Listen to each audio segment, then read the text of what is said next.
You're listening to Connections Radio, the sound of business. I'm Louisa Wizzy Magnuson. Less than a week after the autumn budget and during Talk Money Week in November 2024, financial well-being expert Jonathan Watts-Ley is giving helpful hints and tips on how best to manage your money as we head into what is typically one of the most expensive times of the year. According to Wealth at Work's research of over 2,000 workers, the biggest financial concerns for the year include not having enough savings for unexpected costs, not being able to save enough for the future, not being able to pay basic living costs such as rent, mortgage payments, energy bills, food, etc., and being in debt. Joining me today to talk about how to alleviate these concerns and plan for the future is Jonathan Watts-Ley. Welcome to Connections Radio, Jonathan, and thank you for joining us today. How are you? Hi, yeah, no, I'm good, thank you. Good. Could you please start? We're a business radio station, so I'm going to start by asking you to please explain how the autumn budget will affect small businesses. Yeah, so I think the one of the big issues that came out of the budget, of course, is the corporate NI. So for those businesses that are impacted by that, they could see costs going up quite high. I mean, there is an exception for really small businesses. I think the other thing as well that will businesses will notice, of course, is the increase in the minimum wage. So that's gone up by 6.7%. So kind of inflation busting increase in the minimum wage. So again, that's going to have an impact on businesses. And I guess the other thing as well to go with those two is the fact that employment rights are changing as well. So it's going to be more difficult to to get rid of staff that you take on. So there's going to be quite a few hits for businesses going forward. In terms of what you just said there, more difficult to, hire and sack essentially. Um, is that going to put people off recruiting new members of staff? Is it going to be harder to recruit the right staff because businesses are going to be wary that if they select the wrong candidate that's perhaps not suitable for the role, that they're not going to cope with the role and then they won't be able to get out of it essentially? Yeah, I mean, I think it leads to two things potentially. I mean, one is that some employers just will not recruit the people that maybe they'd planned to recruit because they will think that the cost and arguably the risk of that is too high, and so they decide to either postpone that or just cancel it indefinitely. Um, but I think that the other thing as well is that it may move to more automation. I mean, what you often find is that as the cost of employment goes up, what businesses often look at is actually, can I automate some of this in some way so I don't need to take so many people on? So what we may find is that, and of course this happens over a period of time, but what we may find is that businesses start to look towards technology as a if you like a better solution than necessarily taking on more people. And that sometimes can have some upside because actually in other economies, what you often find is that move towards technology actually increases productivity, and we know that there is an issue with productivity in the UK. So from a more strategic perspective, what you could argue that's a good thing. You could, and I suppose the other side of the coin is to say that it's taking people's jobs away. Yeah, and I think there's a bit of a balance here because, of course, there's a lot of investment that the government announced in the budget. So I mean, if you think about the investment that they're making into the public sector in terms of the NHS, schools, they talked about infrastructure, etc. Then what it could mean is actually that a lot more jobs are created in the public sector, but far fewer jobs are created in the private sector. So what you actually have is effectively a growing public sector and growing employment in the public sector, but you don't see that in the private sector. And maybe that's a good thing, right? Because the public sector is suffering. We know that the NHS is under pressure. There aren't enough members of staff to go around. So, I mean, I can see how there are positives and negatives to this. How will the budget affect larger corporations? Yeah, I think with large organizations, in a way, it's similar. They will clearly have the employer NI hit, which for those larger organizations with more employees, clearly that's going to be a bigger hit that goes straight to their bottom line. So again, the implication of that is if they're getting a big hit on their bottom line, then actually what do they do about that? And again, that could mean that they just simply don't take on the workers that maybe they had planned for, and they look for alternatives such as technology, or or maybe they decide that they would just grow at a slower rate. Yeah. And I want to talk about the research more, the Wealth at Work research of over 2,000 workers. Their biggest financial concerns, they're quite significant concerns, these, and quite high percentages of people are concerned about things like not having enough savings for unexpected costs. Is this a surprising thing to discover from this research, or were you expecting this to come out like that?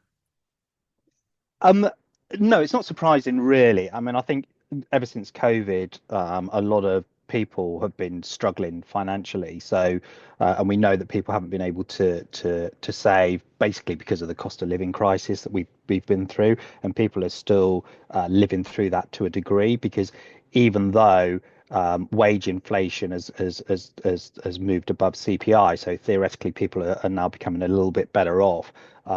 We know that they've still taken some hits. So if you look at mortgage interest rates, for example, then as people have been coming up to their renewals, of course, they've had to renew at a higher rate. So actually, their monthly outgoings have gone up considerably.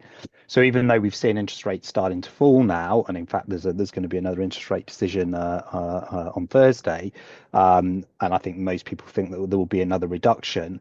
Of course, there's two things to bear in mind there. The first one is that actually people that are coming up to renewal, even though interest rates have started to fall again, their renewal rate is still likely to be higher than the rate that they were on. So therefore, they will have increased outgoings.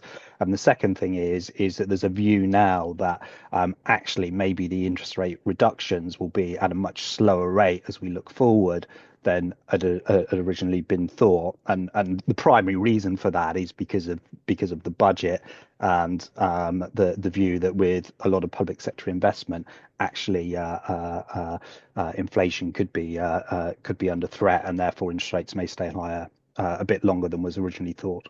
Sure. Now we're in Talk Money Week. What are your helpful hints and tips on how to manage our money for those people that are concerned about not having enough for savings, not being able to pay basic living costs? How can we make the most of our money? Yeah, so I think the first thing is to understand your income and your outgoings. So it's not unusual when we work with a lot of employees in organizations, and it's not unusual for us to see employees who simply don't understand where their money is going. And that sounds an odd thing to say, but just to give you a few examples of that. So if they look through, for example, their direct debits that go out every month, often you will find people have multiple subscriptions. Sometimes it's pretty much for the same thing. Often they've just forgotten about them and they don't even use the service anymore. Um, you often we also find that people are not shopping around for often what I would call relatively big ticket items. So if you think about things like broadband deals, mobile phone deals. If you think about insurances, so household insurance, car insurance, all those sorts of things, often people are not shopping around at renewal. So when you actually look at how much they're spending on all those things, literally they could be spending hundreds and hundreds of pounds more per year than they need to for exactly the same cover, if you like, in terms of the insurance they would get or the type of broadband that they would get. So the first thing is really, look at where your money is going. I think the other thing as well is look at what's being offered by your employers, because often employers have a whole range of benefits that they offer to their employees. And yet again, when we often look at these, take up is often quite low, so it'd be in like single digit percentage take up.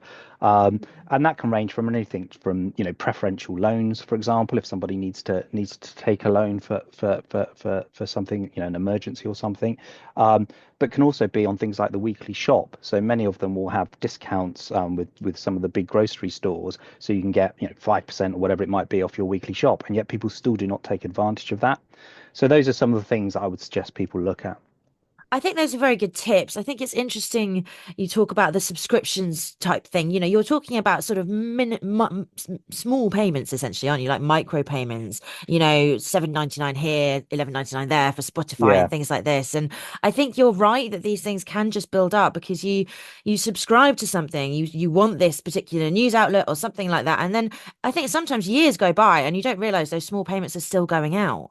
So I think what you're saying is really take a look at every payment that's going out and see if you can bring it down. I think that's a good tip.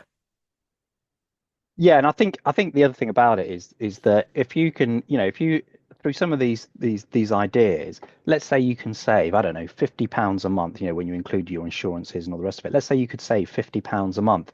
Now it might be that you need that £50 to put food on the table at the end of the week, but equally it might be that you've just freed up £50 that you could start saving, and then you start building up that savings buffer over time. Um, and then, again, if you look at your employer, there might be things where you can actually increase the value of that money. So let's say you're thinking, well, my pension pot isn't great. I really should be saving more into my pension pot. Well, if you've saved £50 a month because you've managed your outgoings better, and then you put it into your pension, and let's say your employer may match that, which many of them will, so that's £100, and then you get tax relief at your marginal rate of tax relief. So all of a sudden you're starting to create wealth for yourself, and of course, as every month goes by, that effectively compounds up, and that's how people can then start getting more of a meaningful savings habit. And is it important for all of us to have some sort of savings buffer? Should we all be saving for a rainy day? Sounds like a daft question.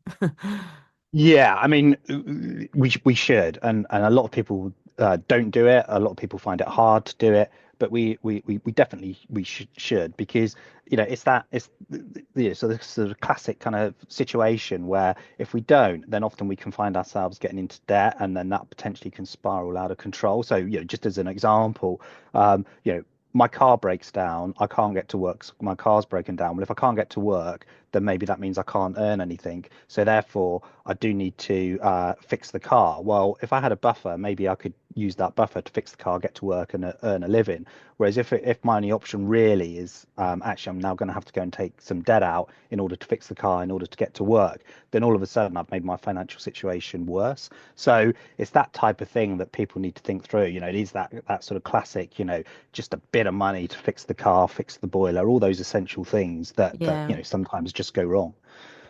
And how many of us are actually in debt? Do you know? Oh, I don't know. I don't know what the official figures are, but from our research that we did, it was 29% of people that said that they were concerned about debt levels. Yeah. And I think there's degrees of debt. I mean, we often talk about it in terms of good debt and bad debt. And what I mean by that is that um, mortgage, of course, is debt, but for most people can't just go out and buy a house with cash. So, most Yeah. people, if they want to own a home, will need a mortgage. So there's nothing wrong with having mortgage debt as a means to owning your own home, and obviously review it when it comes up to renewal, making sure you're getting the best rate and all the rest of it. But then um, bad debt is what we refer to as forms of debt which have a very high interest payment on. So that the classic examples are payday loans, credit cards. Actually, a lot of the sort of buy now, pay later. Particularly now we're coming up to Christmas, where people can get tempted in to go, oh, I'll just take those goods for Christmas presents, whatever it might be, and Yeah. then and they have delayed payment, but of course they have interest rates on them as well. And it's those sorts of things where people do something which they think is going to be manageable, and actually it gets out of control pretty quickly. So I think with debt, there's a spectrum there of debt, and is it at the good end, i.e. sort of mortgage debt? Is it at the bad end, i.e. buy now pay later, or credit cards? And what is the degree of that debt, and can you service that debt? Because it is the compound on it. That's the bit that people don't understand. People go, well, it was only like £200, and now it's into full figures, and I can't Mm. repay it. How on earth did it get there? And what they don't realize is it's not only that the interest rate is high, but it's the compounding effect of that interest rate. And as you mentioned, we're coming up to Christmas. It's an expensive period of time. How can people resist the urge to splurge coming up to Christmas and getting into bad debt on credit cards and things like that? What can we do? Do we need to sit on our hands and try not to spend? Yeah, I think there's a number of things here. I mean, I guess the most obvious one is have a budget, work out what you can afford, and stick to that budget. And then there's kind of no surprises. I think the other one as well, which has got a lot of traction in more recent times, is this whole notion of like, actually, particularly with a lot of family, actually, do you really want to give presents to each other? I mean, clearly for the children, all that kind of thing, but there is that kind of like, what is the point in buying, a pair of socks for someone who doesn't really want a pair of socks or need a pair of socks. So actually, do you come to some mutual agreement to say, look, actually between the adults, we're not really going to give presents this year. We'd clearly do it Yeah. for the children and stuff. So I mean, there's things like that which has got quite a lot of traction. And there's sort of slightly bigger things around there as well in terms of the environment and people buying lots of stuff that no one really wants or needs. So there are bigger things there that are coming into that debate. So I think that's an interesting one as well. Yeah, I think that's a good idea. You could also do a sort of Secret Santa situation where you get one present per group of people, and you do Yeah. it that way. Or you could do secondhand Christmas or make your own Christmas. Although, funny story, really, I did a make my own Christmas one year and did hampers, and it ended up costing me much more than I would have spent on individual presents. So beware the hamper, the homemade hamper. Do you have any other tips for us today, Jonathan? Um, no, I think it's just be aware of again a few things that came out the budget that I think individuals should certainly be aware of. So one of them is um, in fact they stay very quiet about what they were doing on stamp duty when people buy their home. And so next April, stamp duty for first time buyers will apply from £300,000, whereas currently it only applies from 425,000. So that if you're looking to buy a house, you might want to do that before April. The same goes for people that are moving house as well, where that limit will come down from 250,000 to 125,000. So something to be aware of if you're looking to move house or buy your first home. And I think the other thing to be aware of as well is this whole notion of fiscal drag. So as people get pay rises, um, because the tax plans aren't changing, then people or some people will gradually be drawn into higher tax rates. So again, it's probably a good idea that people understand that. Now, net, you could say, well, why is that a problem? Because I'm still going to take more money home. It's just that on some of it, I'm being taxed more. So is that an issue? But I think it's something that people need to be more aware of. That like, a lot more people will be drawn into those higher rates. And I guess the other thing is also don't forget that there is actually going to be an additional £2 on every economy short haul flight as well, and even more on long haul flights. So that's one to watch out for as well. Okay, thank you so much, Jonathan. What's late for joining me today and discussing this Talk Money Week, how to manage our money. Have a lovely day. Great, thanks.